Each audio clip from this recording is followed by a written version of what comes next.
There's a highly specific, almost reverent silence that falls over an Italian tennis court in the middle of May.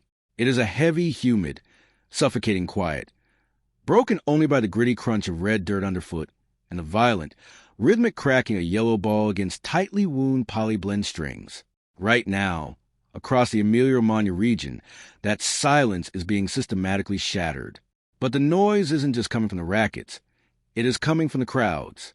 Entire Italy is buzzing, captivated by a storyline that no one, not even the most seasoned cynical tennis pundits, saw coming just a few short years ago.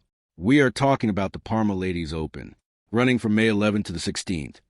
This is a tournament that normally serves as a quiet, localized proving ground for the sport's relentless grinders, circuit veterans, and rising qualifiers. It is a WTA 125 event, a tier of competition usually reserved for players desperately trying to claw their way onto the main tour. But this year, the atmosphere in Parma is fundamentally different.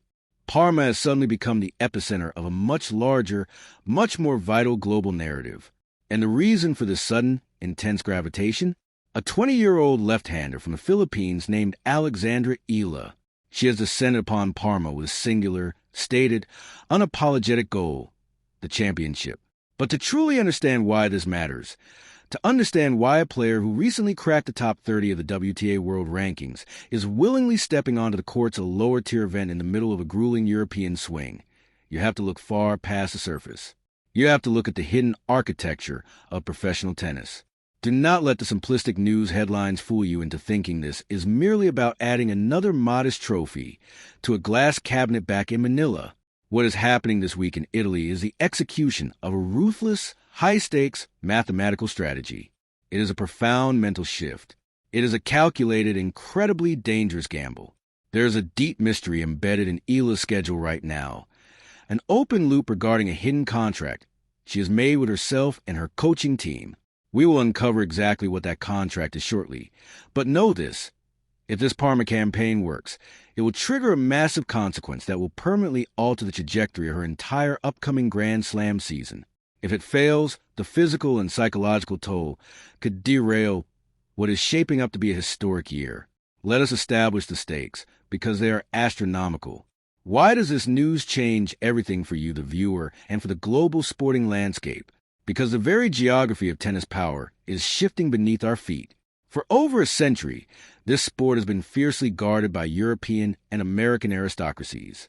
The infrastructure, the academies, the wild cards, and the media narratives have always favored the traditional powerhouses.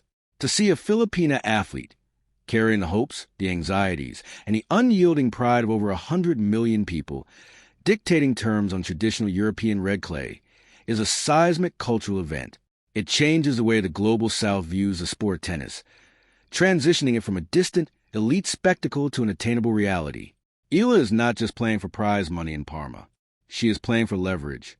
She is playing to manipulate the complex algorithms of the WTA ranking system. She is playing to ensure that she no longer has to face the absolute titans of the sport in the terrifying first round of a major tournament.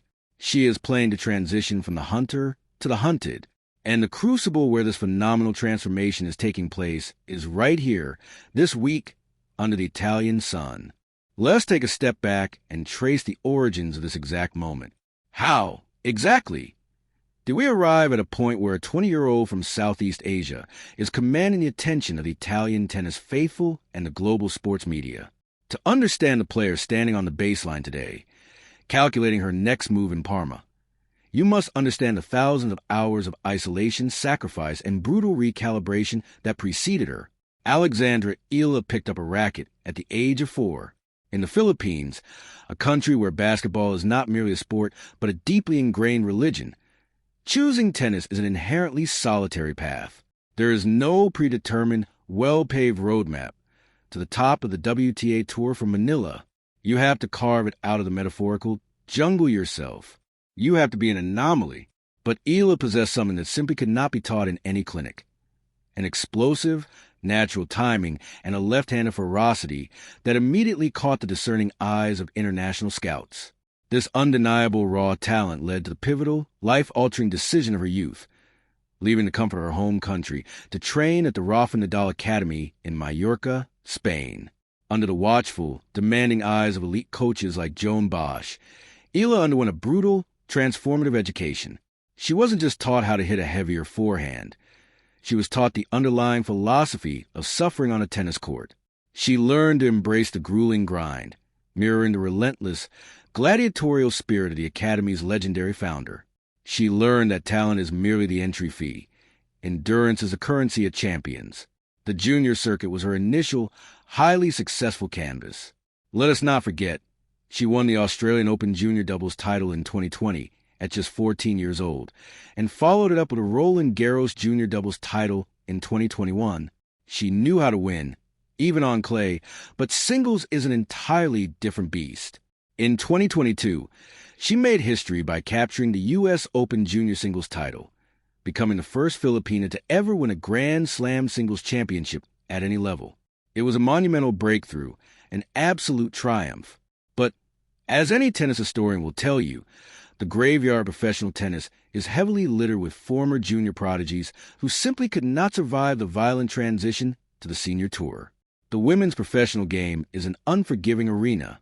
It is a physical gauntlet populated by towering heavy hitters and ruthless tactical masterminds who do not care about your junior trophies.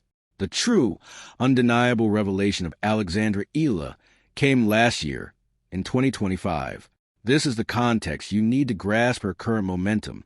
Eala entered the prestigious Miami Open as a wild card, ranked a modest 140 in the world.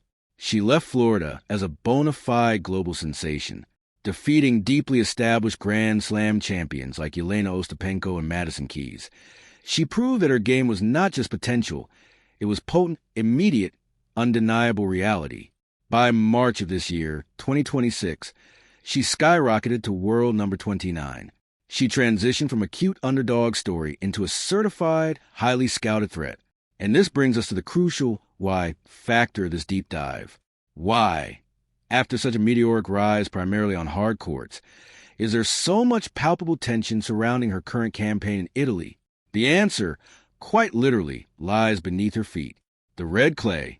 In the highly specialized, hyper-competitive world of modern tennis, surfaces dictate survival. The European clay court swing is the sport's ultimate, inescapable lie detector test. You cannot simply serve your way out of trouble on red dirt. The surface aggressively absorbs power, neutralizes blinding speed, and demands grueling, lung-burning 20-shot rallies. For Eala, who naturally thrives on aggressive, first-strike tennis and taking the ball early, the clay has been widely described by European analysts as her Achilles heel. Her early 2026 clay season seemed to validate these fears. She suffered early, frustrating exits in Stuttgart and Madrid. The international tennis media began to whisper, was the Filipina phenomenon merely a hard-court specialist? Could she adapt her biomechanics to a surface that demands sliding, extreme topspin and infinite patience? Then came the Italian Open in Rome, just days ago. This is a micro deep dive we absolutely must explore, because it is a catalyst for everything happening right now in Parma. In the Eternal City, Eala faced her perceived demons head-on.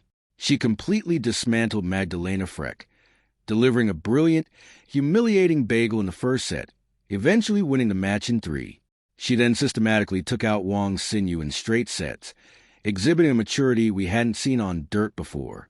She was finally sliding with purpose, not just to stop, but to recover. She was constructing points with a newfound, patient geometry.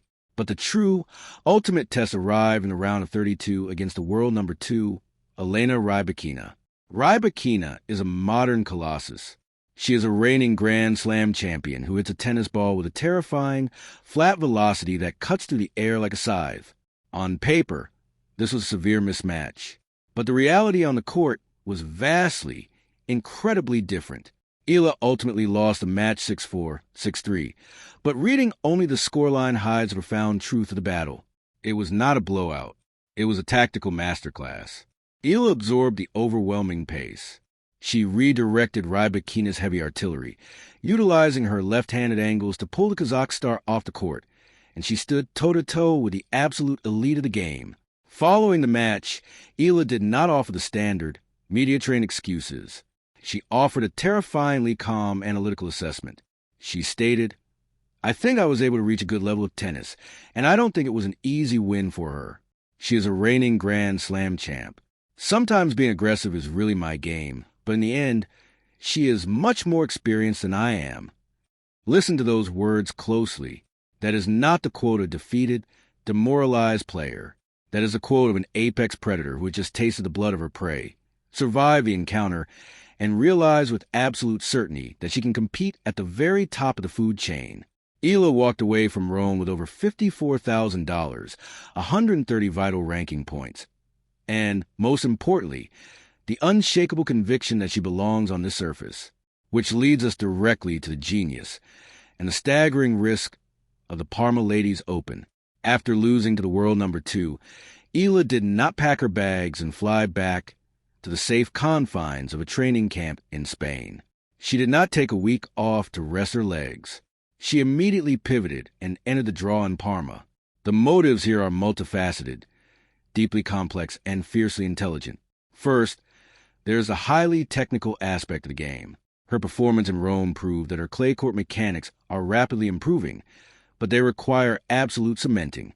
Parma offers a live-fire repetition she desperately needs before stepping onto the grandest, most unforgiving clay stage of them all in Paris. Practice sets are one thing. Tournament pressure is another. Every single slide into a backhand, every heavy kick serve out wide, every looping topspin forehand hit under pressure in Parma is a deposit into a tactical bank account she intends to withdraw from at Roland Garros. She is utilizing Parma as a high-speed laboratory to perfect her clay court algorithm. Second, there is the ruthless political and numerical warfare of the WTA ranking system. This is a hidden contract I mentioned earlier. Currently hovering inside the top 30, Eala is teetering on the absolute precipice of securing a highly coveted seeded position for the French Open and subsequently Wimbledon. In Grand Slam tennis, being seeded is everything. It is the holy grail of tournament preparation. Being seeded guarantees that you will avoid playing the top 32 ranked players in the world during the treacherous first 2 rounds of a major. It is a literal difference between setting yourself up for a deep, lucrative, legacy-building run into the second week and suffering a devastating, exhausting first-round exit against a top 5 player. Winning the championship in Parma provides a crucial, non-negotiable injection of ranking points, 160 points to the winner, that will mathematically lock down that Grand Slam seeding. She is not just playing tennis. She is playing a massive game of three-dimensional chess on a continental scale, utilizing Parma as a pawn to capture the queen in Paris. However, as expert investigative analysts, we must present the counter-argument.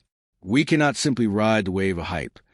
We must play the devil's advocate to maintain a clear-eyed, objective view of this narrative. Is the Alexandra Eala camp making a massive, perhaps catastrophic, miscalculation this week? Consider the sheer physical toll of her current trajectory. Since the start of the brutal European clay swing, Eala has played high-intensity matches in Madrid, Stuttgart, Linz, Rome, and now she is grinding out in Parma. There are even credible reports that she might play the qualifying rounds in Strasbourg next week before finally heading to Paris. This is a punishing, almost masochistic schedule for a 20-year-old body. The red dirt is notoriously unforgiving. It wreaks havoc on the joints. It grinds down patellar tendons. It exhausts the lower back, and it drains the mind. The risk of severe burnout or worse, an acute physical injury, is astronomically high right now. There is a highly legitimate, medically sound argument to be made that the relentless pursuit of a few extra ranking points in Parma could entirely compromise her physical integrity for the French Open. She might arrive in Paris perfectly seated, but completely physically shattered. Furthermore, we must address the crushing psychological burden. Alexandra Eala is not just playing for herself, her coach, or her bank account. She is dragging the immense, suffocating sporting expectations of an entire nation behind her. Every single time she steps onto court, whether it is center court in Rome or a side court in Parma, millions of Filipinos are watching, analyzing, and projecting their national hopes onto her racket. In a sport that demands supreme mental isolation and a quiet mind, carrying the emotional weight of a developing country can lead to profound psychological exhaustion. It is the pressure of absolutely needing to win a smaller tournament like Parma, precisely because everyone now expects her to dominate at this level, going to tighten her swing? Is a relentless, blinding pursuit of ranking perfection obscuring her team's ability to recognize the fundamental biological necessity of rest? These are not trivial concerns. These are the exact questions keeping sports scientists and tennis historians awake at night as they watch her navigate this perilous week. Yet, despite these very real looming risks, there is an undeniable magnetic electricity surrounding Alexandra Eala in Italy this week. The narrative trajectory she has aggressively set herself upon is nothing short of historic. As documentary journalists, it is our job to not just report the present, but to project the implications into the future. Let us look forward. What happens 5 years from now, in the year 2031, because of the bold, high-stakes decisions being made on the clay courts of Emilia-Romagna today? 5 years from now, sports historians will look back at the 2026 Parma Ladies Open not as a minor, easily forgotten scheduling detail in a Wikipedia article, but as the absolute crucible of the champion. This week is the exact moment where Alexandra Eala formally transitioned from being a dangerous, highly talented underdog to a commanding, fiercely calculated tour veteran. If she navigates this week successfully, if she captures a championship in Parma and mathematically secures that vital Grand Slam seeding, she will establish a permanent blueprint for athletic dominance that entirely bypasses the traditional European and American federation systems. She will definitively prove that a player from Southeast Asia can strategically manipulate the complex tour schedule, conquer their absolute weakest surface through sheer force of will and relentless repetition, and systematically dismantle the old guard of tennis elite. In 5 years, Alexandra Eala won't just be a popular player competing for Grand Slams. She will be the immovable yardstick against which an entire new generation of athletes is measured. She is currently paving a 6-lane superhighway where there used to be only an impenetrable jungle. The commercial impact of her success alone will be staggering, opening up entirely new multi-billion-dollar markets for the sport in Asia. But the cultural impact will be deeply immeasurable. She will be the direct reason why tens of thousands of young girls in Manila, Cebu, Davao, and across the global south pick up a tennis racket, believing for the first time that the courts of Paris and Wimbledon are not just on television, but within their reach. And this brings us to a final thought, a truth that lingers in the air long after the stadium lights are turned off. The crowds have dispersed into the Italian night, and the red clay is swept flat for the next day's battles. Think about the pure physics of the sport. The weight of a standard professional tennis racket is roughly 300 grams. It is nothing more than a fragile, hollow assemblage of graphite, carbon fiber, and synthetic strings. Yet, in the hands of the exact right person, at the precise right moment in sporting history, that 300-gram instrument has a capacity to carry the gravity of a cultural revolution. Alexandra Eala is currently holding that racket. She is standing firmly on the baseline in Parma, bouncing the ball, looking across the net not just at her immediate opponent, but at the deeply entrenched establishment of the sport itself. The open loop we discussed at the very beginning of this deep dive, the hidden contract she made with herself to sacrifice comfort for ranking immortality, is simply this. She absolutely refuses to wait for her turn. She is not asking for permission to enter the elite tier of women's tennis. She is actively demanding her place, right here, right now, in the Italian dust. The excitement sweeping through Italy isn't just about a local tennis tournament. It is a collective, awe-inspiring realization that we are witnessing the real-time, undeniable evolution of a global champion. Thank you for joining me on this extensive deep dive. The landscape of professional sports is rapidly shifting beneath our feet, and we are here to meticulously document every fracture, every strategy, and every triumph. If you want to continue to understand the hidden mechanics, the psychological warfare, and the untold story behind the athletes who are fundamentally changing the world, make sure you hit that subscribe button right now. I want to hear your analysis in the comments below. Do you believe Alexandra Eala's high-risk, high-reward schedule in Parma is a masterstroke of ranking strategy or a dangerous path toward physical burnout right before the French Open? Leave your thoughts down below, and join us next time as we continue to relentlessly uncover profound stories hidden just behind the scores.